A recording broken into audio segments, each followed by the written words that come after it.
...7 Ekim 2023'ten beri Aksa tufanı dolayısıyla İsrail'in soykırımı devam etmektedir. İnsanları katlediyor. Bunu görünce böyle vicdanımız sızlıyor. Biz başta kola dolabı olmak üzere dolaplarımızı iade ettik.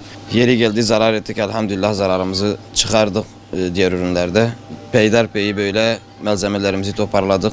Onların ürünlerini çok şükür dükkanımızda bırakmadık. Hepsini attık gitti çok şükür elhamdülillah. Diğer esnaf arkadaşlarımızın da böyle bir şey yapmasını bekliyoruz. Elhamdülillah hiç kimse bu durumdan zarar etmiyor. Alternatif ürünlerimiz çoktur. Vicdanı olan, imanı olan bir kimsenin kabul etmemesi gereken bir unsurdur bu.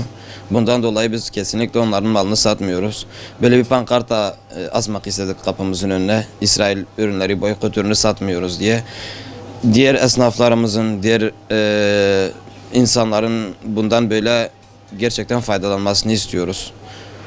Bu tür ürünlerin satılmamasını istiyoruz. Alınan her bir ürün bizim Müslüman kardeşlerimize mermi olarak yağıyor. Canlarını alıyor, mallarını alıyor, bedenlerinden bir ağza alıyor. Biz de buna karşıyız. Bu bilinçte olmamız gerekiyor. Kendi elimizden Müslümanları katletmemiz gerekiyor. Biz de boykot ediyoruz. İstemiyoruz İsrail mallarını. Hiçbir yerde satılmasını istemiyoruz. Yani tavsiye ediyoruz halkımıza, milletimize almasınlar yani. Boykot etsinler. Çünkü orada çocuklar, insanlar ölüyor. Şu anda ben geldim burada bir kahvaltı yapmak için sağ olsun. O da hiçbir İsrail ürünü görmedim. Çok sevindim yani bu şeye.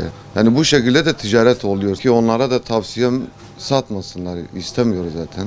Yani vicdani olan bence almaz zaten benim tahminimce. Satmalarını da istemiyoruz. Esnaf arkadaşımız burada bir dükkan açtı. Bunu bütün ülke olarak yani yapmasını istiyoruz. Boykot ürünlerini satmak istemiyoruz.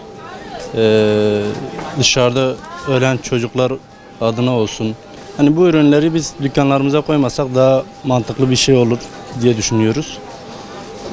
Bunun bütün esnaf arkadaşlarımızın yapmasını istiyoruz. Güzel bir şey yapmış. Tabii ticaret yapılıyor ki daha sağlıklı ticaret yapılır bence bu konu hakkında. Coca-Cola olsun, diğer ürünler olsun, ona benzer ürünlerini dükkana sokmayalım. Gerektiği yerlerden de almayalım. İçmesek ölmeyiz, yemesek gitmeyiz.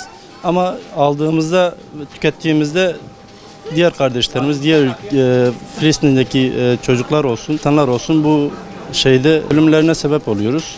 Yani olmasa da olur. Ülkemizde olmasa da olur.